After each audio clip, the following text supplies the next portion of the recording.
펜타곤이 발칵 뒤집혔습니다. 380억 달러, 하나 52조 원짜리 중동 최대 방공 입찰에서 미국이 한국에 완패했습니다. 만장일치였습니다. 5개국 중 미국을 선택한 나라는 단 한 곳도 없었습니다. 미국은 로비를 했고 부품 수출을 막았고 외교 압력까지 넣었습니다. 그런데도 졌습니다. 28년 무패 기록이 한국이라는 두 글자에 무너진 겁니다. 하지만 진짜 충격은 그 다음이었습니다. 한국이 숨기고 있던 무기가 하나 더 있었습니다. 천궁이 끝이 아니었습니다. 덮개 아래 조용히 서 있던 그것. 미국 국무부 차관보가 직접 목격한 순간 그는 깨달았습니다. 한국을 과소평가하는 것은 분석의 오류가 아니라 전략적 자살이라는 걸. 지금부터 그 충격적인 전말을 공개합니다. 시작하기 전 구독과 좋아요, 그리고 대한민국 화이팅 댓글로 한국을 응원해주세요. 펜타곤 3층 회의실에 전화벨이 울렸습니다. 새벽 5시 47분이었습니다. 잠결에 수화기를 들었습니다. 중동 통합사령부였습니다. 프로젝트 아이언 실드 입찰 공고가 나갔습니다. 저는 침대에서 벌떡 일어났습니다. 심장이 빠르게 뛰기 시작했습니다. 드디어 왔습니다. 중동 5개국 연합 통합 방공 체계 구축 사업. 총 규모 380억 달러. 한화로 52조 원이었습니다. 저는 마이클 브레넌입니다. 미국 국무부 중동 군사협력 담당 차관보. 28년째 이 자리를 지키고 있었습니다. 아버지도 펜타곤 출신이었습니다. 냉전 시절 중동 무기 수출 프로그램을 설계한 사람이었죠. 아버지가 만든 길 위에서 저는 걸었습니다. 걸프전 때 현장에 투입됐고 이라크전 때 패트리어트 배치를 총괄했습니다. 중동의 모든 미사일 방어망은 제 손을 거쳤습니다. 28년 동안 단 한 번도 미국이 진 적은 없었습니다. 그 기록이 깨질 거라고는 꿈에도 생각하지 못했습니다. 아침 8시에 펜타곤에 도착했습니다. 엘리베이터 문이 열렸습니다. 3층 복도가 보였습니다. 벽에 걸린 성조기가 형광등 아래서 빛나고 있었습니다. 회의실로 걸어갔습니다. 문을 열자 이미 12명이 앉아 있었습니다.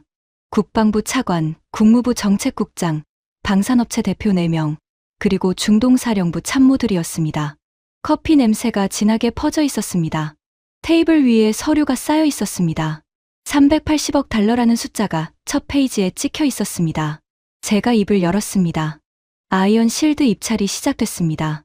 사우디, 이집트, 요르단, 카타르, 쿠웨이트. 5개국 연합입니다. 회의실이 조용해졌습니다. 380억 달러. 중동 방산 역사상 최대 규모였습니다. 패트리어트 차세대형 PAC-3 MSE를 기본으로 사드, 하이마스까지 통합하는 프로젝트였습니다. 미국 방산업체 4곳이 컨소시엄을 구성해서 들어갈 예정이었습니다. 로버트 하딩이 손을 들었습니다. 레이시온 중동 담당 수석부사장이었습니다. 60대 초반, 은발의 검은 정장. 30년 넘게 중동에 미사일을 팔아온 사람이었습니다. 그의 목소리는 항상 자신감으로 가득 차 있었습니다. 경쟁사는 어디입니까? 그가 물었습니다. 프랑스 탈레스, 이스라엘 라파엘. 제가 대답했습니다. 그리고 하나 더 있습니다. 서류를 넘겼습니다. 한국이라는 글자가 보였습니다. 한화디펜스와 LI 지넥스원 컨소시엄이었습니다. 천궁2를 중심으로 한 통합 방공 패키지. 로버트가 웃었습니다. 입꼬리가 올라갔습니다. 코웃음이었습니다. 한국이요? 그가 말했습니다. 회의실에 웃음이 퍼졌습니다. 2~3명이 고개를 저었습니다. 한 참모가 커피를 마시며 중얼거렸습니다. 저번에 UAE에 천궁 좀 판 거 가지고 자신감이 붙었나 보군요. 로버트가 의자에 기대앉았습니다. 브레넌, 솔직히 말합시다. 380억 달러짜리 통합 방공을 한국한테 맡길 나라가 어디 있습니까? 천궁이요? 실전 기록이 뭐가 있습니까? 훈련장에서 표적기 몇 개 맞힌 게 다잖아요. 저도 같은 생각이었습니다. 한국 방사는 성장하고 있었습니다. 그건 인정했습니다. 하지만 380억 달러짜리 통합체계는 차원이 달랐습니다. 시스템 통합 능력, 실전 검증 기록, 글로벌 군수 지원망. 전부 미국이 압도적이었습니다. 최소한 저는 그렇게 믿었습니다. 한국은 신경 쓸 필요 없습니다. 제가 말했습니다. 프랑스와 이스라엘이 진짜 경쟁자입니다. 회의실이 고개를 끄덕였습니다. 로버트가 웃으며 커피를 들었습니다. 380억 달러. 그 돈이 미국으로 들어올 거라고 모두가 확신하고 있었습니다. 하지만 아무도 몰랐습니다. 그 확신이 산산조각 나는데 90일도 걸리지 않았다는 걸. 입찰 시작 이틀 후였습니다. 제 책상 위에 보고서가 놓였습니다.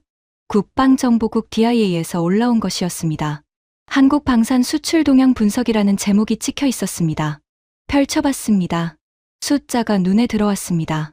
한국 방산 수출액 5년 전 37억 달러, 지난해 173억 달러, 5년 만에 4.7배가 뛰었습니다. 중동 시장 점유율은 8%에서 27%로 올라가 있었습니다. 미국은 같은 기간 58%에서 41%로 떨어졌습니다. 손이 멈췄습니다. 서류를 다시 봤습니다. 숫자가 틀리지 않았습니다. 하지만 그건 소형 무기나 장갑차 같은 저가 시장 이야기였습니다. 통합 방공은 다릅니다.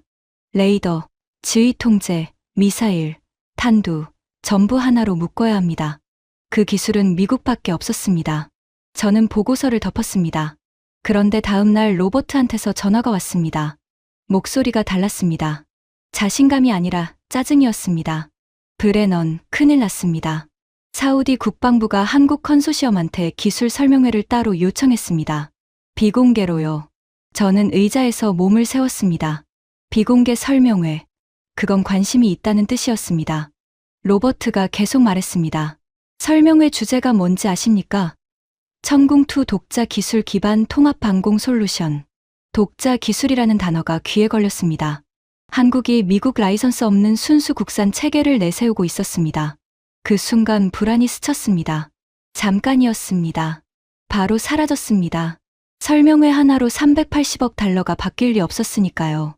하지만 조치는 필요했습니다. 만약을 위해서요. 저는 국무부 정책국에 전화를 걸었습니다. 한국 방산업체의 핵심 부품 수출 승인건이 있었습니다. 적외선 탐색기 관련 부품이었습니다. 승인 대기 중이었죠. 검토 기간을 늘려 주십시오. 제가 말했습니다. 얼마나요? 6개월이면 됩니다. 전화 너머에서 잠깐 침묵이 흘렀습니다. 그리고 대답이 왔습니다. 알겠습니다. 전화를 끊었습니다. 책상에 기대 앉았습니다. 창밖으로 워싱턴 하늘이 보였습니다. 회색이었습니다. 비가 올 것 같았습니다. 손에 커피가 들려 있었습니다. 한 모금 마셨습니다. 미지근했습니다. 부품 승인을 6개월 지연시키면 한국은 아이언 실드에 제때 납품할 수 없습니다. 입찰 자격 자체가 흔들릴 수 있었습니다. 합법적이었습니다. 미국 기술이 포함된 부품이니까요. 검토 기간 연장은 정당한 절차였습니다. 그런데 뭔가 찜찜했습니다. 380억 달러짜리 입찰에서 미국이 부품 승인으로 경쟁자를 견제한다. 그건 자신감이 아니었습니다. 불안이었습니다. 저는 그 생각을 지웠습니다. 3주 후 로버트가 다시 전화를 했습니다. 이번엔 흥분해 있었습니다. 브레넌, 아주 좋은 소식입니다. 저는 수화기를 귀에 바짝 대었습니다. 사우디 왕실 군사위원회 위원장 아들이 MIT에서 제 후배입니다. 전역을 같이 했는데 아버지한테 패트리어트를 강력 추천하겠다고 했습니다. 저는 고개를 끄덕였습니다. 좋습니다. 그런데 로버트가 덧붙였습니다. 그리고 한 가지 더 했습니다. 뭐요?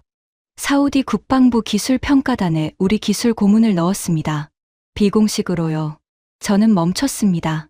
그건 평가에 영향을 주겠다는 뜻이었습니다. 괜찮겠습니까? 제가 물었습니다. 로버트가 웃었습니다. 28년 동안 이렇게 해왔잖아요. 한 번도 문제된 적 없습니다. 그 말이 맞았습니다. 미국은 28년 동안 중동 무기 시장을 이렇게 지배해왔습니다. 기술로만 이긴 게 아니었습니다. 로비로, 인맥으로, 부품 승인권으로, 외교적 압력으로, 시스템이었습니다. 한 나라가 이 시스템을 깰 수는 없었습니다. 최소한 저는 그렇게 믿었습니다. 입찰 마감까지 60일이 남았습니다. 저는 워싱턴 사무실에 앉아 있었습니다. 모든 게 계획대로였습니다. 프랑스는 이미 기술 점수에서 밀리고 있었고, 이스라엘은 중동 정치 문제로 사우디가 꺼리고 있었습니다. 한국은 부품 승인 지연으로 일정이 흔들릴 거였습니다. 남은 건 시간뿐이었습니다. 380억 달러는 미국 것이 될 거였습니다. 그때 이메일 알림이 떴습니다. 국방정보국이었습니다. 제목을 봤습니다. 긴급 한국 컨소시엄 기술 제안서 변경 사항. 클릭했습니다. 첫 줄이 보였습니다. 한국 컨소시엄이 미국산 부품 의존도를 제로로 변경한 수정 제안서를 제출했습니다. 제로. 손이 멈췄습니다. 마우스를 쥔 손가락에 힘이 들어갔습니다. 화면을 다시 봤습니다. 미국산 부품 의존도 제로. 적외선 탐색기, 관성항법 장치, 레이더 송수신 모듈. 전부 한국 국산으로 대체했다고 되어 있었습니다. 6개월 승인 지연이 의미가 없어졌습니다. 한국은 미국 부품이 필요 없었습니다. 처음부터 필요 없었던 건지 아니면 우리가 막으니까 바꾼 건지 저는 알 수 없었습니다. 하지만 결과는 같았습니다. 미국이 28년 동안 휘둘러온 가장 강력한 무기, 부품 승인권. 그게 무력화됐습니다. 로버트한테 전화를 걸었습니다. 한국이 수정 제안서를 냈습니다. 미국 부품 제로입니다. 3초간 침묵이 흘렀습니다. 그리고 로버트가 말했습니다. 불가능합니다. 레이더 핵심 모듈은 우리 기술 없이는 만들 수 없어요. 허풍입니다. 저도 그렇게 생각하고 싶었습니다. 하지만 국방정보국 보고서 마지막 줄이 떠올랐습니다. 한국국방과학연구소 ADD가 지난 7년간 핵심 부품 국산화에 14조 원을 투입한 것으로 확인됨. 14조 원. 7년. 조용히, 아무도 모르게. 입찰 마감 30일 전이었습니다. 1차 기술평가 결과가 나왔습니다. 새벽 4시에 이메일을 받았습니다. 암호화된 파일이었습니다. 비밀번호를 입력했습니다.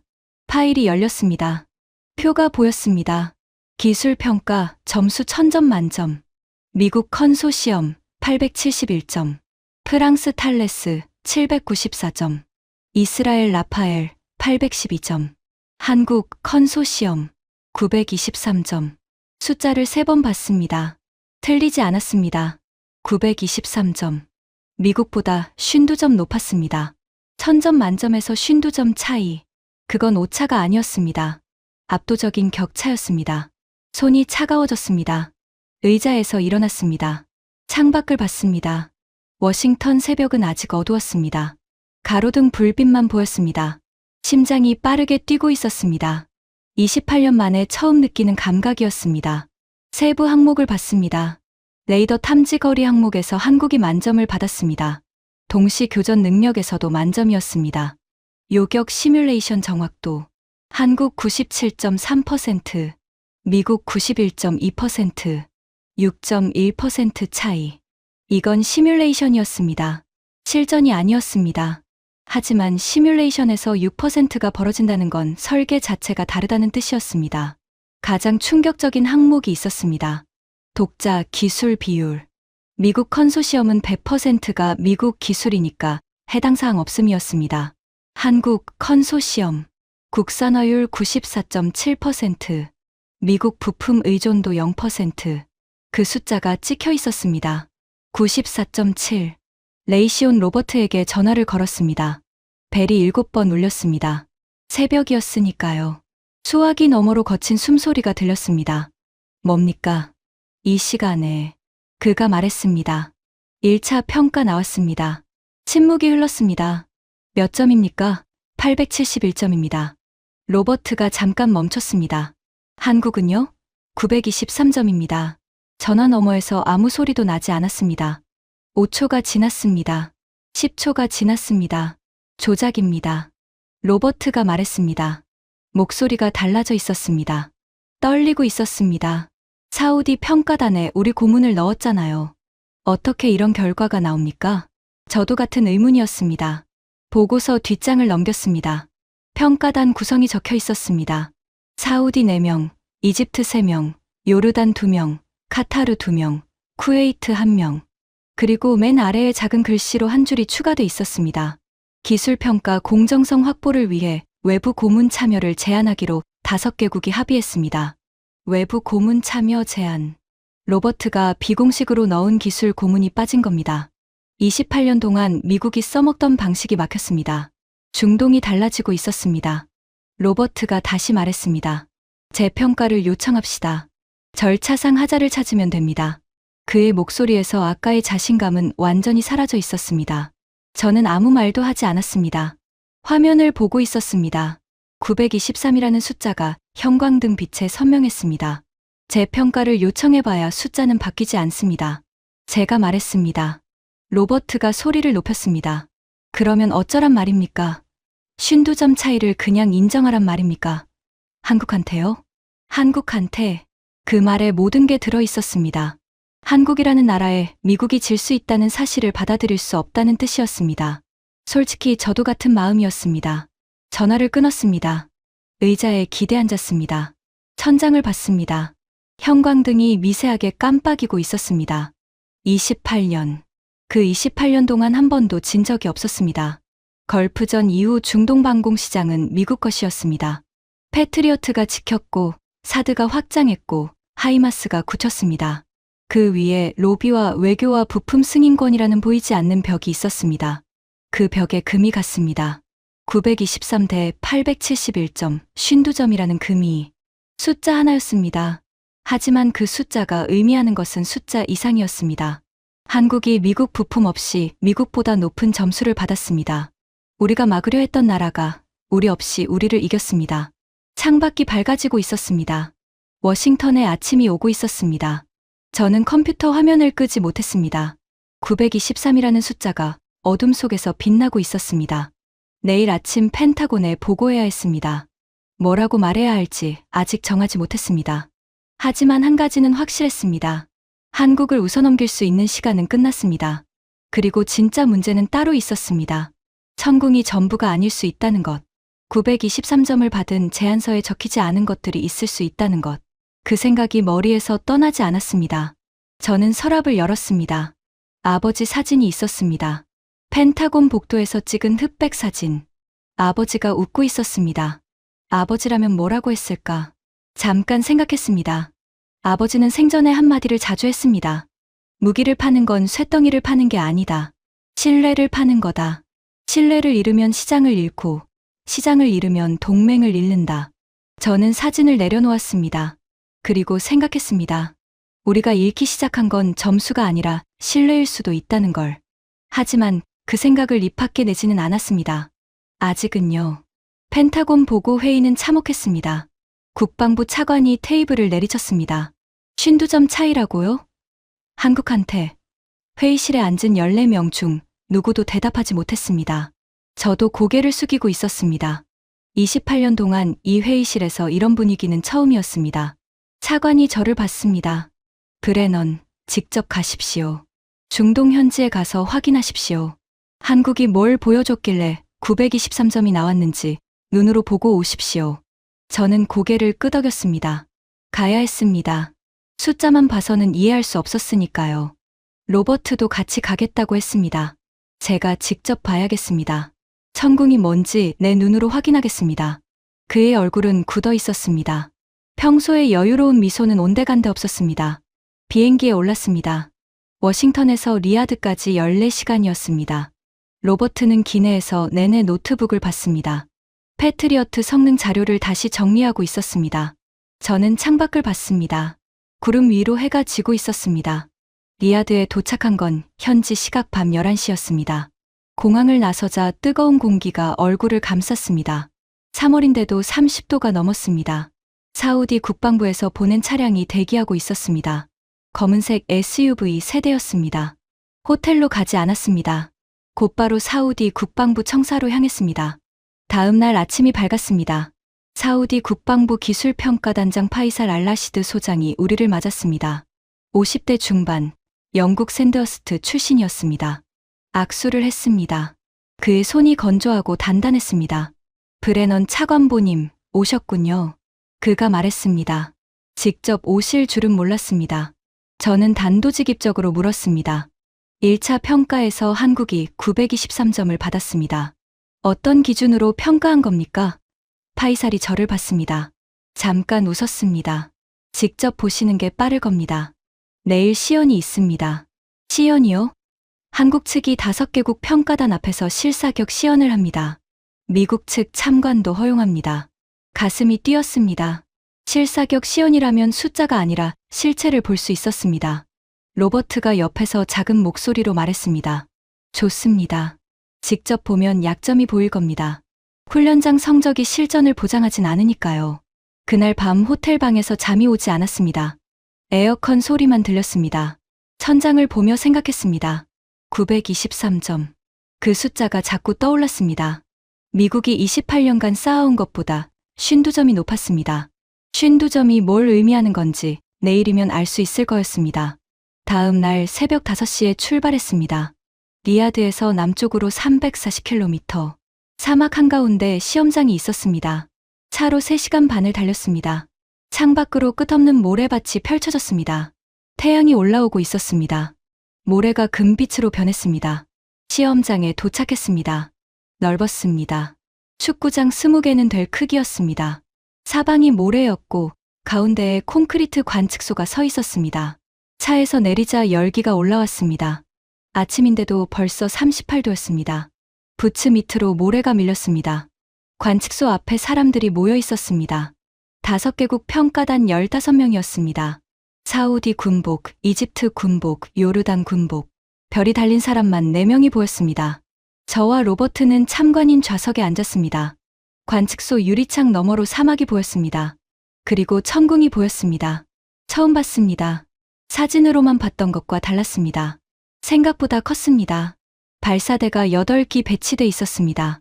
녹색 미사일 포드가 하늘을 향하고 있었습니다. 레이더 차량이 옆에 서 있었습니다. 안테나가 천천히 회전하고 있었습니다. 한국 기술진이 움직이고 있었습니다. 15명쯤 됐습니다. 회색 작업복을 입고 있었습니다. 조용했습니다.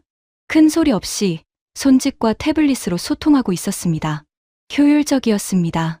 쓸데없는 동작이 없었습니다. 파이살 소장이 마이크를 들었습니다. 시연을 시작하겠습니다. 첫 번째 시나리오. 단일 탄도미사일 요격. 관측소가 조용해졌습니다. 로버트가 앞으로 몸을 기울였습니다. 메모장을 꺼냈습니다. 약점을 찾으려는 눈빛이었습니다.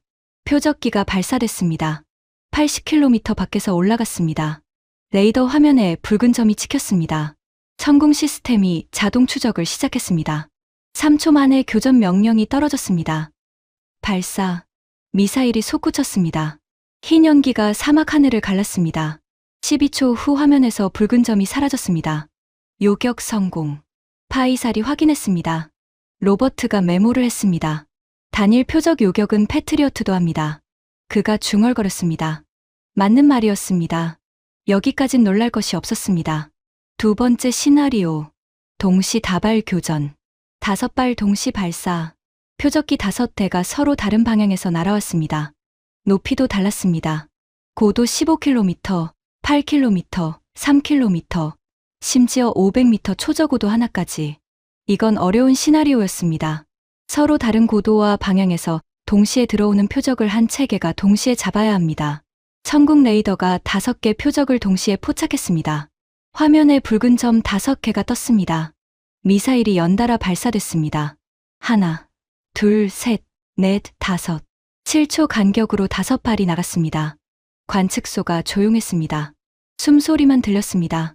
화면을 봤습니다. 붉은 점이 하나씩 사라졌습니다.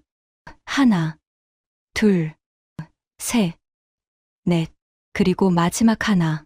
초저고도 500m 표적이었습니다. 가장 어려운 것이었습니다. 지면 반사파 때문에 레이더가 혼동하기 쉬운 고도입니다. 붉은 점이 깜빡였습니다. 1초. 그리고 사라졌습니다. 5발 오격추. 100%. 관측소에서 탄성이 터졌습니다. 이집트 장군이 자리에서 일어섰습니다. 요르단 대령이 박수를 쳤습니다. 파이살이 고개를 끄덕이고 있었습니다. 로버트의 메모장을 봤습니다. 빈칸이었습니다. 아무것도 적지 못하고 있었습니다. 세 번째 시나리오가 시작됐습니다. 포와 공격 대응. 표적기 12대가 동시에 날아왔습니다. 네 방향에서 3대씩. 이건 패트리어트로도 어려운 시나리오였습니다. 미국 시스템은 동시 교전 능력이 보통 8발에서 10발이었습니다. 12발 동시는 체계의 과부하가 걸릴 수 있었습니다. 천궁의 레이더가 12개를 동시에 잡았습니다. 화면에 붉은 점이 쏟아졌습니다. 미사일이 연속 발사됐습니다. 관측소 유리창이 진동했습니다. 굉음이 사막을 울렸습니다. 화면을 봤습니다. 붉은 점들이 사라지기 시작했습니다. 빨랐습니다. 생각보다 훨씬 빨랐습니다.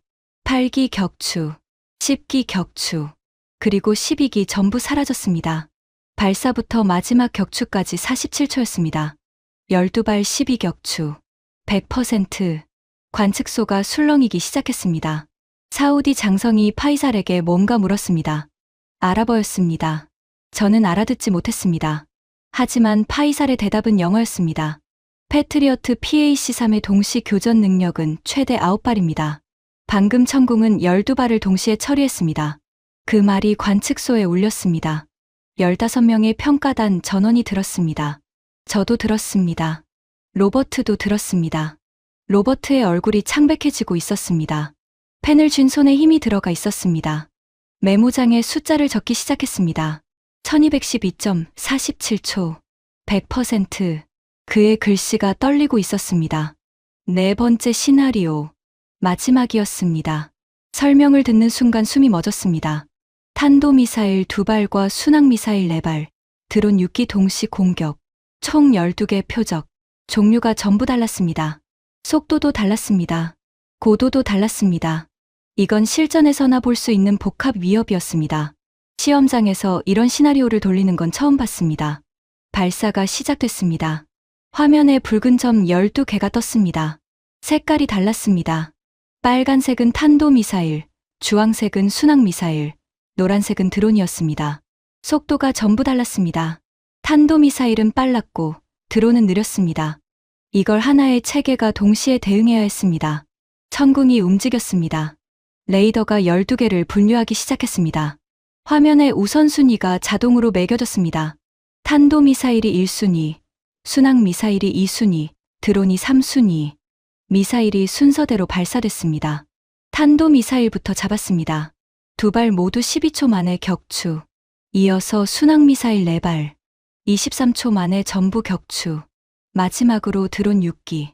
느린 표적이지만 소형이라 레이더 반사 면적이 작았습니다. 관측소가 숨을 죽였습니다. 화면에 노란 점 6개가 남아 있었습니다. 천궁 미사일이 날아갔습니다. 하나씩 사라졌습니다. 1기, 2기, 3기, 4기, 5기. 마지막 하나가 남았습니다. 3초가 지났습니다. 길게 느껴졌습니다. 그리고 사라졌습니다. 12발 12격추. 100%. 3번 연속 100%. 관측소에서 박수가 터졌습니다. 파이살이 자리에서 일어났습니다. 이집트 장군이 한국 기술진 쪽을 보며 엄지를 올렸습니다. 카타르 대령이 아랍어로 뭔가 외쳤습니다. 관측소 분위기가 달라져 있었습니다. 1시간 전과 완전히 달랐습니다. 저는 의자에 앉아 있었습니다. 일어나지 못했습니다. 다리에 힘이 없었습니다. 로버트가 옆에 있었습니다. 메모장을 덮었습니다. 아무 말도 하지 않았습니다. 그의 얼굴에서 30년 방산 경력의 자존심이 무너지고 있는 게 보였습니다. 시연이 끝났습니다. 한국 기술진 중 한 명이 관측소로 올라왔습니다. 50대 초반으로 보이는 남자였습니다. 이름표에 김이라고만 적혀 있었습니다. 파이살에게 결과 보고서를 건넸습니다. 태블릿이었습니다. 파이살이 화면을 봤습니다. 총 36발 발사, 36발 격추, 요격률 100%, 반응시간 평균 2.7초, 동시 교전 최대 12발. 파이살이 저를 봤습니다. 브레넌 차관보님, 패트리어트 PAC-3 MSE의 시연 자료도 가지고 계시죠? 저는 고개를 끄덕였습니다. 비교해 보시겠습니까? 그가 물었습니다. 아무 말도 할 수 없었습니다. 비교할 필요가 없었으니까요. 패트리어트 최근 시연 기록은 요격률 87%였습니다. 100%와 87%. 그 차이는 숫자 이상이었습니다. 리야드로 돌아오는 차 안에서 로버트가 입을 열었습니다. 시연장 조건이 우리한테 불리했습니다. 사막 환경에서 레이더 간섭이 적으니까 한국이 유리할 수밖에 없어요. 실전은 다릅니다.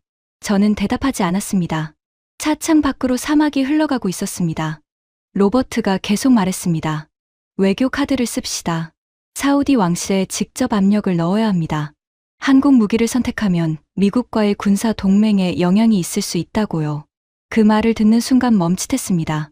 군사 동맹을 무기 판매의 지렛대로 쓰자는 뜻이었습니다. 예전이라면 당연하다고 생각했을 겁니다. 실제로 그렇게 해왔으니까요. 하지만 방금 본 것이 머리에서 떠나지 않았습니다. 36발 36격추. 100%. 호텔에 도착했습니다. 방에 들어가자마자 워싱턴에 전화를 걸었습니다. 차관에게 시연 결과를 보고했습니다. 100%입니다. 3번 연속으로. 전화 너머에서 긴 침묵이 흘렀습니다. 그리고 차관이 말했습니다. 외교 채널을 가동하십시오. 사우디 왕실의 메시지를 전달하십시오. 메시지 내용은 이미 정해져 있었습니다. 미국은 사우디의 안보 파트너입니다. 안보 파트너십의 연속성은 방산협력과 분리될 수 없습니다. 외교적으로 포장한 협박이었습니다. 한국 무기를 사면 미국과의 관계가 달라질 수 있다는 뜻이었습니다. 다음 날 사우디 외교부에 공식 서한을 전달했습니다. 그리고 기다렸습니다. 이틀 후 답변이 왔습니다. 사우디 외교부 공식 회신이었습니다. 봉투를 열었습니다. 아랍어와 영어가 병기돼 있었습니다. 첫 줄을 읽었습니다. 사우디아라비아 왕국은 미국과의 전략적 파트너십을 높이 평가합니다. 여기까진 예상대로였습니다. 다음 줄을 읽었습니다. 그러나 국가 안보에 관한 무기 도입 결정은 기술적 우수성과 작전 적합성에 기반하여 독립적으로 이루어집니다. 독립적으로. 그 단어에 밑줄이 쳐져 있었습니다. 원래부터 있던 것인지 누군가 일부러 친 것인지 알 수 없었습니다. 하지만 메시지는 명확했습니다. 미국의 압력이 통하지 않는다는 뜻이었습니다. 로버트에게 보여줬습니다. 그가 서한을 읽었습니다. 얼굴이 붉어졌습니다. 감히. 그가 말했습니다. 우리가 40년간 이 나라를 지켜줬는데. 그가 서한을 테이블에 내려놓았습니다. 거칠게 놓아서 커피잔이 흔들렸습니다. 40년. 로버트가 말한 숫자였습니다. 미국과 사우디의 군사 동맹은 40년이 넘었습니다. 그 40년 동안 미국은 사우디에 2,700억 달러어치 무기를 팔았습니다. 패트리어트, F-15 에이브럼스 전차. 사우디 군대의 80%가 미국 장비였습니다. 하지만 그 80%가 사우디를 지켜줬느냐고 물으면 대답이 복잡해집니다. 예멘 후티 반군의 드론과 미사일 공격에 패트리어트가 뚫린 적이 있었습니다. 사우디 아람코 석유 시설이 피격됐을 때 미국은 즉각 대응하지 않았습니다. 사우디는 그걸 기억하고 있었습니다. 40년 동맹. 그런데 위기의 순간에 미국은 어디에 있었습니까? 사우디가 그 질문을 시작한 것이었습니다. 그날 밤 호텔 바에서 로버트와 마주 앉았습니다. 위스키를 시켰습니다. 로버트가 먼저 입을 열었습니다. 한 가지 더 시도해 봅시다. 뭐요? 한국 기술의 약점을 공개적으로 지적하는 겁니다. 5개국 평가단에 공식 질의서를 보냅시다. 한국 시스템의 실전 미검증 문제, 군수 지원 체계 부재, 장기 운용 시 부품 수급 리스크. 저는 잔을 들었습니다. 위스키가 목을 탔습니다. 로버트, 솔직히 말합시다. 오늘 시연에서 약점을 봤습니까? 로버트가 멈췄습니다. 잔을 내려놓았습니다. 5초쯤 아무 말이 없었습니다. 그리고 말했습니다. 못 봤습니다. 그 세 글자가 무거웠습니다. 30년 방산 경력의 사나이가 못 봤다고 인정하는 건 처음이었습니다. 하지만 로버트는 포기하지 않았습니다. 다음 날 아침 5개국 평가단에 공식 질의서를 보냈습니다. 한국 무기 체계의 실전 검증 기록 부재, 전시 군수 지원 가능성 의문, 독자 기술 주장의 신뢰성 검증 요청. 항목이 23개였습니다. 사흘 후 답변이 왔습니다. 한국 컨소시엄이 직접 작성한 답변서였습니다. 147페이지였습니다. 23개 질의에 대해 하나하나 데이터와 함께 반박하고 있었습니다. 가장 눈에 띈 건 군수 지원 체계였습니다. 한국은 이미 중동 현지에 정비 거점 3곳을 확보했다고 되어 있었습니다. 사우디, 이집트, 카타르. 부품 재고 18개월분을 사전 배치했고 기술 인력 상주 계획까지 첨부돼 있었습니다. 로버트가 답변서를 읽다가 멈췄습니다. 한 페이지를 가리쳤습니다. 이거 보십시오. 47페이지였습니다. 한국 독자 핵심 기술 목록이라는 제목 아래 표가 있었습니다. 레이더 AESA 모듈, 국산. 적외선 탐색기, 국산. 관성항법 장치, 국산. 탄두신관, 국산. 추진 모터, 국산. 지휘 통제 소프트웨어, 국산. 11개의 핵심 기술 전부 국산이었습니다. 로버트가 고개를 저었습니다. 7년 전만 해도 이 중 절반은 우리한테 사갔습니다. 7년 만에 전부 바꿨다고요? 그가 답변서를 테이블에 내려놓았습니다. 147페이지가 둔탁한 소리를 냈습니다. 저는 그 소리를 들으며 생각했습니다. 우리가 부품 승인을 늦추는 동안 한국은 부품을 만들고 있었습니다. 우리가 로비를 하는 동안 한국은 기술을 쌓고 있었습니다. 우리가 외교 압력을 넣는 동안 한국은 중동에 정비거점을 세우고 있었습니다. 같은 시간, 완전히 다른 방향으로 쓰고 있었습니다. 리야드에 온 지 닷새째 되는 날이었습니다. 파이살 소장이 저녁 식사에 초대했습니다. 리야드 시내 고급 레스토랑이었습니다. 아랍 전통 음식이 나왔습니다. 양고기와 사프란 밥이었습니다. 향이 진했습니다. 식사 중에 파이살이 말을 꺼냈습니다. 브레넌 차관보님, 솔직한 이야기를 하나 해도 되겠습니까? 저는 포크를 내려놓았습니다. 물론이죠. 한국이 제안한 건 천국만이 아닙니다. 심장이 뛰었습니다. 무슨 뜻입니까? 파이살이 물을 한 모금 마셨습니다. 한국 측이 통합 패키지를 제안했습니다. 방공은 천궁이 맞고 지상 화력 지원은 다른 체계가 맞습니다. 다른 체계라뇨? 천무라는 다연장 로켓입니다. 사거리 300km급. 저는 숨을 참았습니다. 300km. 그 숫자가 머릿속에서 계산됐습니다. 하이마스의 사거리는 기본형이 80km, 확장형이 300km였습니다. 한국이 하이마스와 같은 사거리를 내세우고 있었습니다. 파이살이 계속 말했습니다. 천무의 장점은 탄종 호환성입니다. 같은 발사대에서 유도 로켓도 쏘고 순항미사일도 쏠 수 있습니다. 하이마스는 탄종별로 별도 운용이 필요하지 않으니까 맞는 말이었습니다. 하이마스는 로켓과 미사일을 같은 발사대에서 쏘지만 탄종 교체에 시간이 걸렸습니다. 하지만 그게 다가 아니었습니다. 파이살이 목소리를 낮췄습니다. 그리고 한 가지 더 있습니다. 뭡니까? 한국 측이 비공개로 보여준 것이 있습니다. 아직 공식 제안에 포함되지 않은 것입니다. 제 등골이 서늘해졌습니다. 천검이라고 합니다. 탄도미사일입니다. 사거리 500km 이상. 포크를 짚고 있던 손이 멈췄습니다. 500km. 천궁이 방패라면 천검은 창이었습니다. 방어만 하는 게 아니라 공격까지 가능한 체계를 한국이 내놓은 것이었습니다. 하이마스 최대 사거리가 300km, ATACMS가 300km, 한국은 500km를 제시하고 있었습니다. 미국보다 200km 더 멀리 쏠 수 있다는 뜻이었습니다. 파이살이 저를 봤습니다. 브레넌 차관보님, 미국은 이런 통합 패키지를 제안한 적이 없습니다. 패트리어트는 방어만 합니다. 공격은 별도로 구매해야 합니다.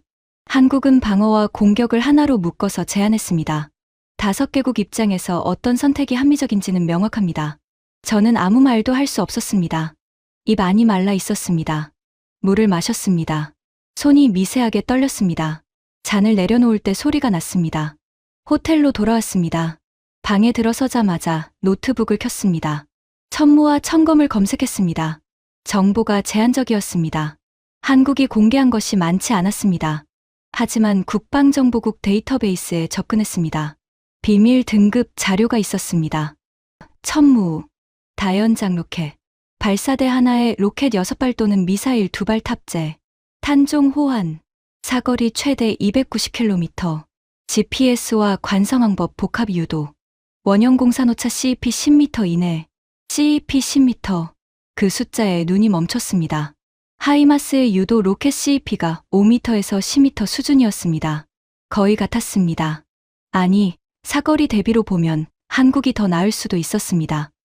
천검, 탄도미사일, 사거리 500km 이상, 고체 연료 추진, 초음속, 이 정도 정보밖에 없었습니다. 하지만 파이살이 말한 게 사실이라면 게임의 룰이 바뀌는 것이었습니다. 지금까지 중동 방공 시장에서 미국의 논리는 이것이었습니다. 방어는 패트리어트, 공격은 하이마스, 장거리는 ATACMS, 전부 미국에서 사세요. 각각 별도 계약, 별도 운용, 별도 군수 지원. 한국은 이걸 하나로 묶었습니다. 천궁으로 막고, 천무로 치고, 천검으로 뿌리를 뽑는다. 하나의 패키지, 하나의 군수 체계, 하나의 거래. 미국한테서 세계를 따로 살 필요가 없어졌습니다. 그날 밤 잠이 오지 않았습니다. 천장을 보며 계산했습니다. 380억 달러. 그중 방공이 약 40%, 화력 지원이 35%, 기타가 25%. 한국이 방공과 화력을 한꺼번에 가져가면 미국에 남는 건 25%도 안 됩니다. 380억 달러의 75%가 한국으로 갈 수 있었습니다. 285억 달러. 한화로 39조 원. 39조 원이 미국에서 한국으로 넘어가는 것이었습니다. 리야드에서 돌아온 다음 날이었습니다. 워싱턴 사무실에 앉자마자 이메일이 밀려왔습니다. 하나같이 긴급이었습니다. 첫 번째 이메일. 국방정보국. 제목 폴란드. 한국 방공 체계 추가 도입 검토. 폴란드가 이미 한국에서 K2 전차와 K9 자주포를 대량 도입한 상태에서 방공 체계까지 한국으로 바꾸겠다는 내용이었습니다. 천궁을 기반으로 폴란드 통합 방공망을 재편하는 방안을 한국과 논의 중이라고 돼 있었습니다. 규모 74억 달러. 두 번째 이메일. 국무부 유럽국. 제목 루마니아 패트리어트 추가 도입 보류. 루마니아가 패트리어트 추가 도입을 보류하고 한국산 대안을 검토하겠다고 통보해왔습니다. 나토 동맹국이 미국 무기 도입을 보류한 겁니다. 세 번째 이메일. 이건 로버트한테서 왔습니다. 제목이 없었습니다. 본문만 한 줄이었습니다. 주가 보셨습니까? 주식 앱을 열었습니다. 미국 3대 방산주가 빠지고 있었습니다. 개장 후 2시간 만에 레이시온이 4.7% 하락, 로키드 마틴이 3.2% 하락, 노스롭 그루먼이 2.8% 하락. 뉴스 헤드라인이 떴습니다. 중동 방산 입찰 한국 우세 보도에 미국 방산주 약세 4.7%. 레이시온 시가총액 기준으로 계산하면 하루 만에 9조 원이 증발한 것이었습니다. 세 개 합치면 20조 원 가까이 빠졌습니다. 하루 만에요. 전화가 울렸습니다. 로버트였습니다. 목소리가 갈라져 있었습니다. 브레넌, 이사회에서 전화가 왔습니다. 주가 방어 대책을 내놓으라고 합니다. 아이언 실드에서 지면 주가가 더 빠집니다. 이건 수주 문제가 아니라 회사 존폐 문제입니다. 저는 아무 말도 하지 않았습니다. 전화를 잡은 손에 땀이 배어 있었습니다. 네 번째 이메일이 왔습니다. 이건 가장 무거웠습니다. 발신자가 이집트 국방부였습니다. 제목 한국 방산 기술 교류 협정 체결 의향서. 이집트가 한국과 방산 기술 교류 협정을 맺겠다는 공식 의향서였습니다. 이집트는 미국 무기의 최대 수입국 중 하나였습니다. 매년 13억 달러의 군사 원조를 미국에서 받고 있었습니다. 그 이집트가 한국과 독자적으로 움직이기 시작한 것이었습니다. 다섯 번째. 이건 뉴스였습니다. 속보 자막이 달려 있었습니다. 일본 방위성, 한국 방공 체계 성능 분석 긴급 보고서 작성 착수. 일본까지 움직이고 있었습니다. 한국의 경쟁자인 일본이 한국 무기를 분석하기 시작했다는 건 한국이 위협적인 수준에 도달했다는 뜻이었습니다. 30분 만에 5개의 이메일을 읽었습니다. 폴란드, 루마니아, 이집트, 일본, 그리고 미국 방산주 폭락. 전부 같은 방향을 가리키고 있었습니다. 세계가 미국에서 한국 쪽으로 고개를 돌리고 있었습니다. 차관에게 보고하러 갔습니다. 복도를 걸었습니다. 발소리가 울렸습니다. 펜타곤 복도는 항상 넓고 조용했습니다. 성조기가 걸려 있었습니다. 28년간 이 복도를 걸었습니다. 항상 자신감이 넘쳤습니다. 오늘은 발걸음이 무거웠습니다. 차관실 문을 노크했습니다. 들어오십시오. 문을 열었습니다. 차관이 창가에 서 있었습니다. 등을 보이고 있었습니다. 워싱턴 하늘이 창 너머로 보였습니다. 그렸습니다. 보고하겠습니다. 제가 말했습니다. 차관이 돌아섰습니다. 얼굴이 어두웠습니다. 이미 다 봤습니다. 그가 말했습니다. 폴란드, 루마니아, 이집트. 전부 봤습니다. 침묵이 흘렀습니다. 차관이 의자에 앉았습니다. 브레넌, 솔직히 말하십시오. 이길 수 있습니까? 28년 동안 한 번도 받아본 적 없는 질문이었습니다. 이길 수 있느냐고 물어볼 필요가 없었으니까요. 항상 이겼으니까요. 기술 점수에서 52점 뒤집니다.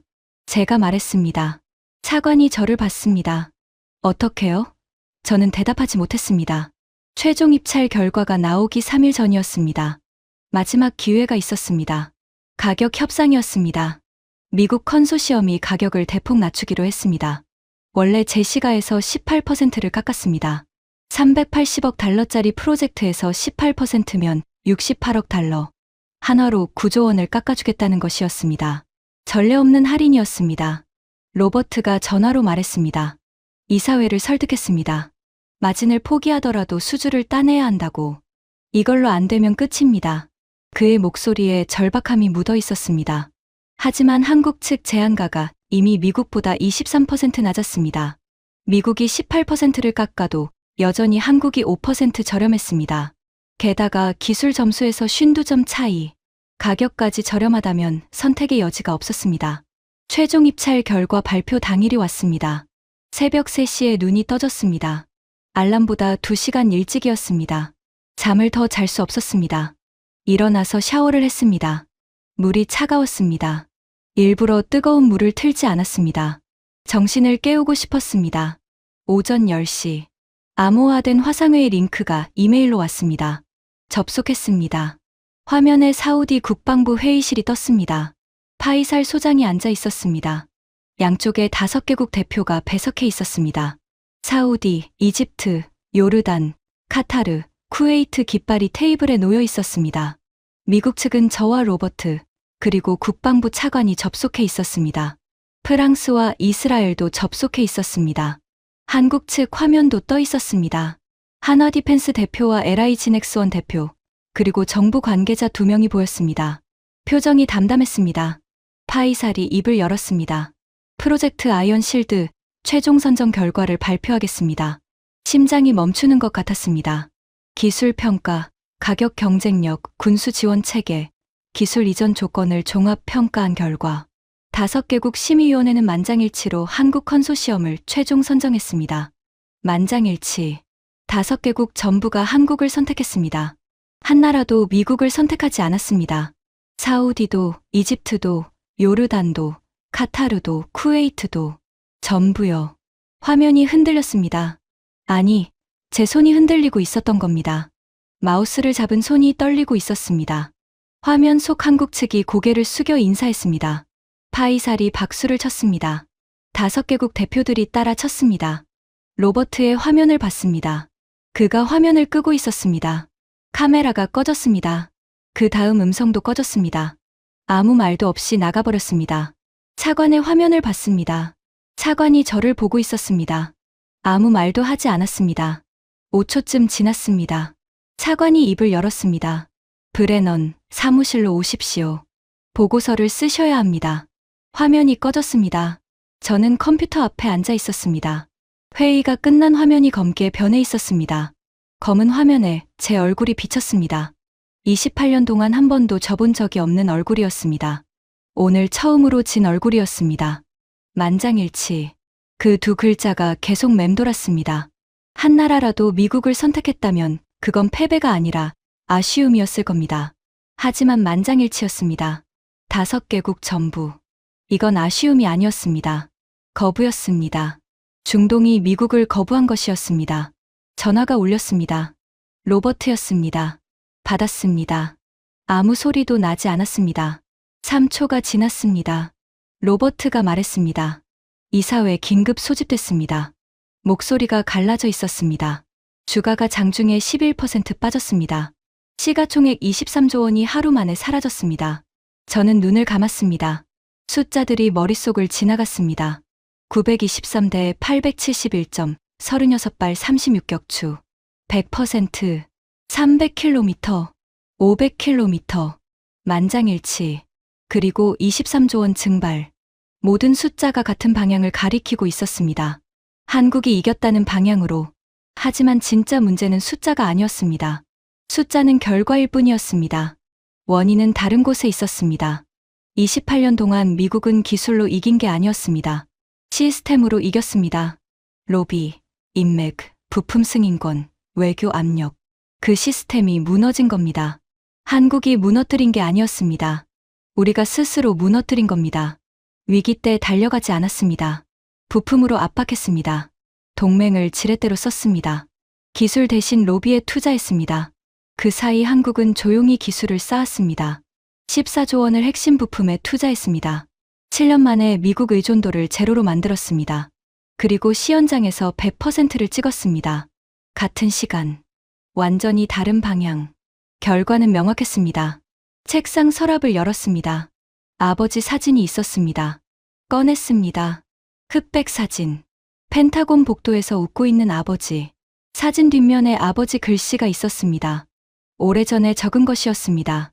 신뢰를 잃으면 시장을 잃고, 시장을 잃으면 동맹을 잃는다. 아버지가 맞았습니다. 28년 걸렸지만 결국 아버지가 맞았습니다. 사진을 내려놓았습니다. 컴퓨터를 켰습니다. 보고서를 써야 했습니다. 제목을 적었습니다. 프로젝트 아이언 실드 패배 분석 보고서. 패배. 그 단어를 타이핑하는 손가락이 무거웠습니다. 28년 만에 처음 쓰는 단어였습니다. 하지만 보고서를 쓰기 전에 확인해야 할 것이 있었습니다. 첨검. 500km. 파이살이 비공개로 언급했던 그것. 아직 공식 제안에 포함되지 않았다고 했습니다. 그 말은 한국이 아직 모든 카드를 꺼내지 않았다는 뜻이었습니다. 천궁으로 이겼습니다. 천물을 보여줬습니다. 그런데 천검은 숨기고 있었습니다. 왜요? 필요하지 않았으니까요. 천궁과 천무만으로 380억 달러를 따냈으니까요. 그렇다면 천검은 언제 꺼낼까요? 그 질문에 대한 답을 찾아야 했습니다. 보고서에 써야 했습니다. 펜타곤이 알아야 했습니다. 미국이 진 건 380억 달러가 아니라는 걸.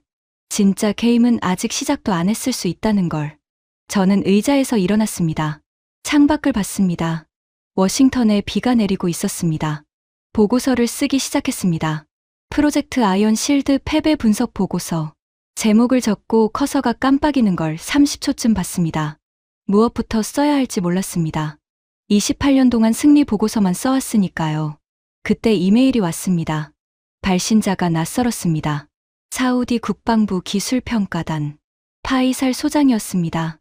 제목은 간단했습니다. 내일 오전 리야드. 보여드릴 것이 있습니다. 망설였습니다.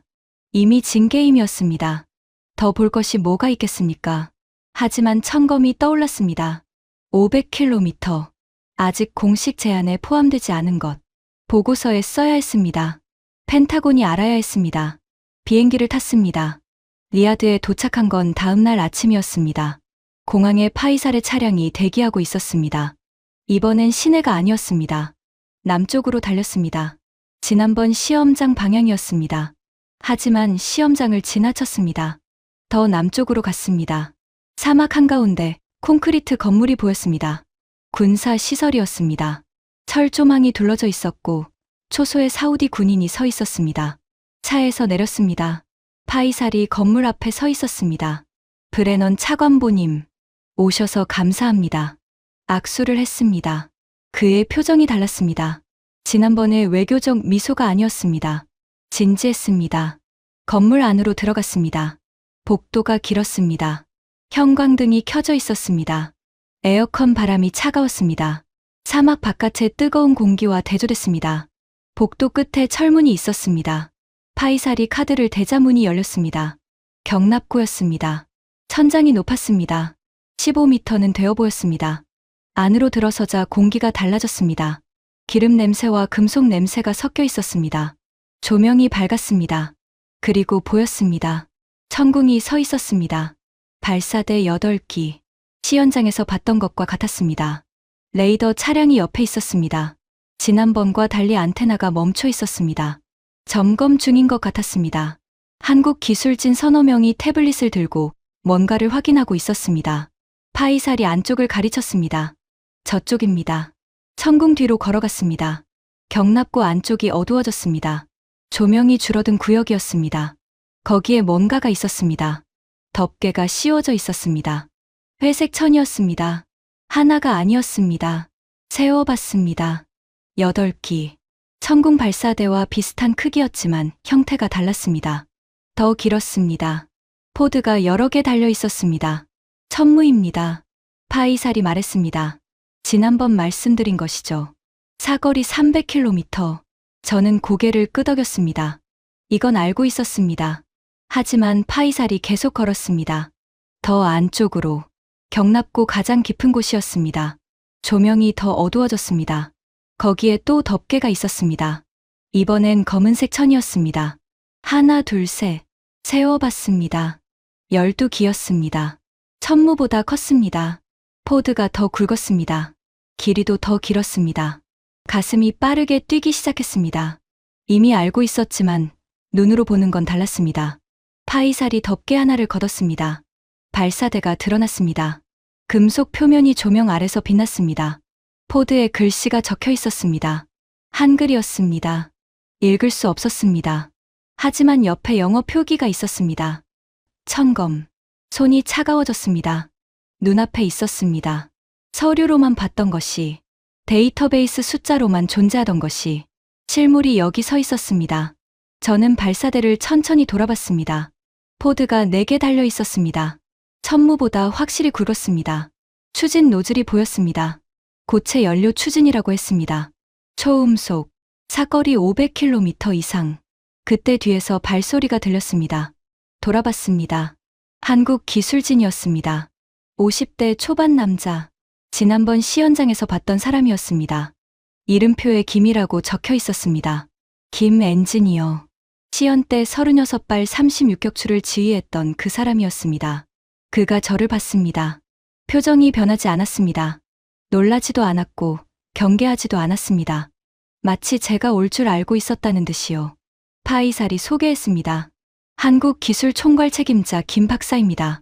저는 악수를 내밀었습니다. 김 박사가 받았습니다.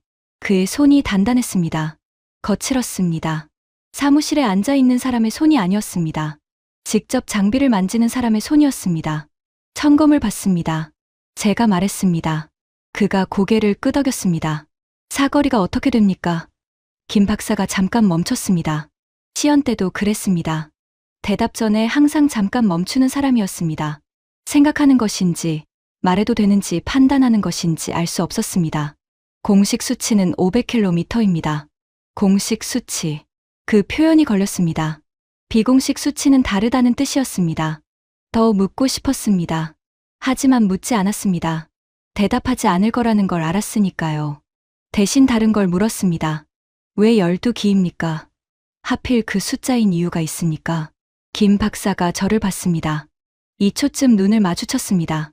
그리고 아주 작게 웃었습니다. 처음 보는 표정이었습니다. 시연 때는 한 번도 웃지 않았거든요.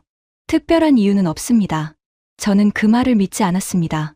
한국은 숫자에 이유가 있는 나라였습니다. 천궁 시연에서 36발을 쐈습니다. 36발 전부 격추. 천무 사거리 300km. 하이마스와 정확히 같은 거리. 우연이 아니었습니다. 전부 계산된 것이었습니다. 그렇다면 12기도 이유가 있을 겁니다. 그때 떠올랐습니다. 이란 내륙 주요 군사시설. 사우디 국경에서 500km 반경 안에 있는 위협시설수. 정확히 12곳이었습니다. 한국은 사우디의 안보 위협을 분석했습니다. 500km 안에 있는 표적을 세웠습니다. 그리고 정확히 그 숫자만큼 발사대를 배치했습니다. 12기, 12곳. 하나도 남김없이. 등골이 서늘해졌습니다. 파이살이 옆에서 말했습니다. 브레넌 차관보님, 미국은 사우디에 40년간 무기를 팔았습니다. 패트리어트, F-15 에이브럼스. 하지만 한 번도 이런 걸 제안한 적이 없습니다. 이런 거라뇨? 문제를 분석하고 답을 맞춰서 조용히 준비해 놓는 것 말입니다. 저는 천검 발사대를 다시 봤습니다. 검은 덮개가 벗겨진 채 서 있었습니다. 금속 표면이 차가운 빛을 냈습니다. 미국은 무기를 팔았습니다. 카탈로그를 보여주고 가격을 제시하고 계약서에 서명을 받았습니다. 그리고 돌아갔습니다. 문제가 생기면 추가 구매를 권했습니다. 방어가 부족하면 패트리어트를 더 사세요. 공격력이 필요하면 하이마스를 사세요. 장거리가 필요하면 ATACMS를 사세요. 전부 따로, 전부 별도 계약, 전부 미국 가격표대로. 한국은 달랐습니다. 무기를 판 게 아니었습니다. 문제를 풀어줬습니다. 사우디의 위협이 뭔지 분석했습니다. 거리를 쟀습니다. 표적을 세웠습니다. 그리고 딱 맞는 답을 가져왔습니다. 천궁으로 맞고, 천무로 치고, 천검으로 뿌리를 뽑는다. 하나의 패키지, 하나의 답. 저는 경납고를 나왔습니다. 사막 햇살이 눈부셨습니다. 모래 위에 그림자가 길게 늘어져 있었습니다. 뒤를 돌아봤습니다. 경납고 문이 닫히고 있었습니다. 그 안에 천궁과 천무와 천검이 있었습니다. 한국이 준비한 3장의 카드. 3개는 천궁만 봤습니다. 100%라는 숫자에 박수를 쳤습니다. 그 다음 천무를 알게 됐습니다. 300km라는 숫자에 놀랐습니다. 하지만 천검은 몰랐습니다. 덮개 아래 조용히 서 있었습니다. 필요한 순간까지.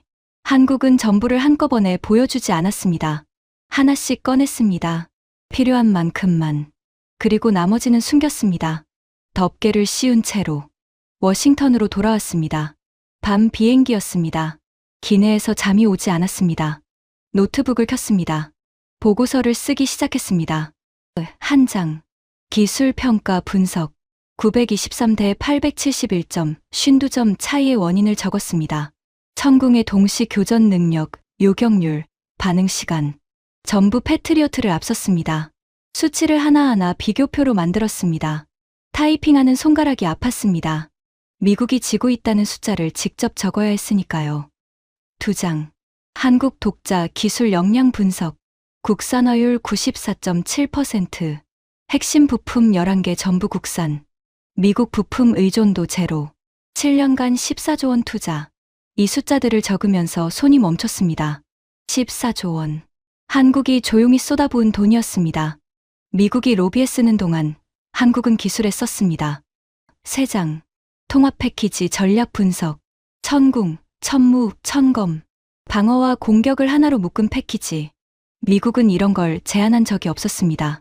각각 따로 팔았습니다. 패트리어트 따로, 하이마스 따로, ATACMS 따로. 미국 입장에서는 합리적이었습니다. 3번 팔면 3배의 수익이니까요.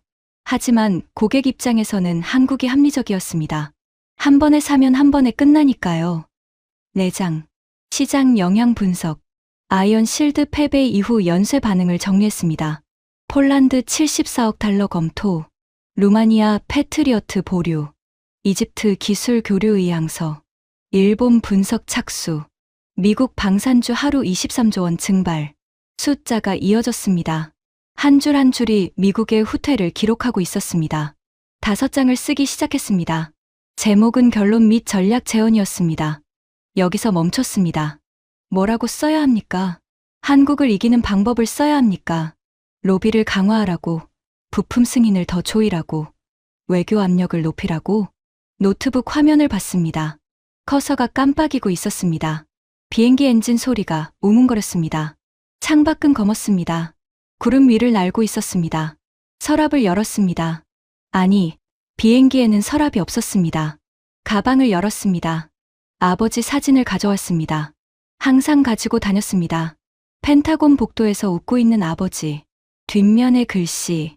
신뢰를 잃으면 시장을 잃고, 시장을 잃으면 동맹을 잃는다. 아버지가 이 글씨를 쓴 건 냉전이 끝날 무렵이었습니다. 소련이 무너지고 미국이 세계 유일 초강대국이 됐을 때 아버지는 기뻐하지 않았습니다. 오히려 걱정했습니다. 경쟁자가 없으면 오만해진다고. 오만해지면 신뢰를 잃는다고. 신뢰를 잃으면 전부 잃는다고. 아버지는 5년 전에 돌아가셨습니다. 마지막으로 나눈 대화가 떠올랐습니다. 병원 침대에서 아버지가 물었습니다. 중동은 어떻냐? 잘 되고 있습니다. 한국이 치고 올라오고 있지. 들었습니다. 문제 없습니다. 아직 우리가 압도적입니다. 아버지가 고개를 저었습니다. 마이클, 한국을 무시하지 마라. 그 나라는 맨바닥에서 시작했다. 전쟁으로 모든 걸 잃었던 나라야. 그런 나라가 만드는 무기는 다르다. 살기 위해 만든 거니까. 저는 그때 웃었습니다. 아버지, 한국은 아직 미국의 라이선스로 무기를 만들고 있어요. 우리가 승인 안 하면 핵심 부품도 구할 수 없습니다. 아버지가 눈을 감았습니다. 그리고 조용히 말했습니다. 그 말이 틀렸다는 걸 알게 될 날이 올 거다. 5년이 지났습니다. 아버지가 맞았습니다. 한국은 미국 부품 없이 미국보다 높은 점수를 받았습니다. 라이선스 없이 독자 기술로 380억 달러를 따냈습니다. 승인권이라는 무기가 무력화됐습니다. 사진을 내려놓았습니다. 노트북 화면을 봤습니다. 5장 결론. 커서가 깜빡이고 있었습니다. 타이핑을 시작했습니다. 미국이 아이언 실드에서 패배한 원인은 기술 여리가 아닙니다. 시스템의 실패입니다. 28년간 미국은 기술이 아니라 시스템으로 중동을 지배했습니다. 로비, 인맥, 부품 승인권, 외교 압력, 기술 혁신에 투자하는 대신 기존 시스템을 유지하는 데 집중했습니다. 같은 시간 한국은 기술에 투자했습니다. 7년간 14조 원을 핵심 부품 국산화에 쏟았습니다. 미국 의존도를 제로로 만들었습니다. 시연장에서 100%를 증명했습니다. 그리고 고객의 문제를 분석해서 맞춤형 답을 가져왔습니다. 미국이 로비하는 동안 한국은 기술을 쌓았습니다. 미국이 압박하는 동안 한국은 신뢰를 쌓았습니다. 미국이 카탈로그를 보여주는 동안 한국은 답을 가져왔습니다. 같은 시간, 완전히 다른 방향. 결과는 만장일치였습니다. 여기서 손가락이 멈췄습니다. 보고서의 마지막 문장을 써야 했습니다. 전략 재현. 펜타곤이 원하는 건 한국을 이기는 방법이었습니다. 로비를 강화하라. 부품 규제를 조이라. 외교 압력을 높이라. 그런 말을 써야 했습니다. 하지만 쓸 수 없었습니다. 경납고에서 본 것이 떠올랐습니다. 천궁 뒤에 천무, 천무 뒤에 천검. 하나씩 꺼내는 한국. 필요한 만큼만 보여주고 나머지는 덮개를 씌워둔 한국. 그리고 김 박사의 표정. 결과를 이미 아는 사람의 표정. 한국을 막을 수 없습니다. 그걸 인정해야 했습니다. 마지막 문장을 적었습니다. 한국을 과소평가하는 것은 더 이상 분석의 오류가 아닙니다. 전략적 자살입니다. 미국이 해야 할 일은 한국을 막는 것이 아니라 한국을 보고 배우는 것입니다. 그들이 기술에 투자한 7년을 우리도 시작해야 합니다. 늦었지만 지금이라도. 보고서를 저장했습니다. 노트북을 덮었습니다. 비행기가 흔들렸습니다. 난기류였습니다. 창밖을 봤습니다. 구름 사이로 빛이 보였습니다. 아침이 오고 있었습니다. 6개월이 지났습니다. 제 책상 위에 보고서가 쌓여 있었습니다. 폴란드, 한국 천궁 기반 방공 체계 도입 최종 합의 74억 달러. 루마니아, 패트리어트 추가 도입 공식 취소. 한국산 대한 협상 개시. 이집트, 한국과 방산 기술 교류 협정 체결. 천무 합동 생산 공장 설립 합의. 사우디, 천검 도입 공식 검토 착수. 왕실 군사위원회 승인. 숫자가 쌓이고 있었습니다. 한국 방산 수출 점유율이 올라가고 있었습니다. 미국 점유율이 내려가고 있었습니다. 그래프에 두 선이 교차하는 날이 머지않았습니다. 뉴스 알림이 울렸습니다. 한국 방산 수출 역대 최고. 중동 시장 점유율 35% 돌파. 미국 38%. 3% 차이. 지난해만 해도 14% 차이였습니다. 1년 만에 11%가 좁혀졌습니다. 이 속도라면 내년쯤 한국이 미국을 추월할 수 있었습니다. 저는 창밖을 봤습니다. 워싱턴 하늘이 맑았습니다. 펜타곤 옥상에 성조기가 펄럭이고 있었습니다. 28년 전 이 자리에 앉았을 때 아버지가 했던 말이 떠올랐습니다. 무기를 파는 건 쇳덩이를 파는 게 아니다. 신뢰를 파는 거다. 한국은 신뢰를 팔았습니다. 위기의 순간에 통보도 없이 와서 발사대를 세웠습니다. 부품 승인으로 협박하지 않았습니다. 동맹을 지렛대로 쓰지 않았습니다. 기술을 보여주고 숫자로 증명하고 조용히 답을 가져왔습니다. 미국은 쇳덩이를 팔았습니다. 비싼 쇳덩이를. 로비와 압력으로 포장한 쇳덩이를. 40년 동맹이 한 장에 독립적으로라는 답변서로 흔들렸습니다. 28년 무패 기록이 923이라는 숫자 하나로 끝났습니다. 그리고 경납고 안쪽에는 아직 덮개가 씌워진 것들이 남아 있었습니다. 한국은 전부를 보여주지 않았습니다. 그게 가장 무서운 것이었습니다. 보고서 뒷면에 연필로 한 줄을 적었습니다. 아버지 글씨 옆에 제 글씨를. 아버지는 쓰셨습니다. 신뢰를 잃으면 시장을 잃고 시장을 잃으면 동맹을 잃는다. 저는 그 아래에 적었습니다. 한국은 신뢰를 쌓았고 시장을 얻었고 동맹을 만들고 있다. 펜을 내려놓았습니다. 사진을 서랍에 넣었습니다. 그리고 생각했습니다. 한국은 말하지 않았습니다. 숫자로 말했습니다. 100%, 300km, 500km, 923점. 만장일치, 점유율 35%, 그리고 아직 말하지 않은 숫자가 남아 있었습니다. 덮개 아래에. 지금까지 미국 국무부 차관보가 직접 목격한 한국 방산의 충격적인 역전 이야기였습니다.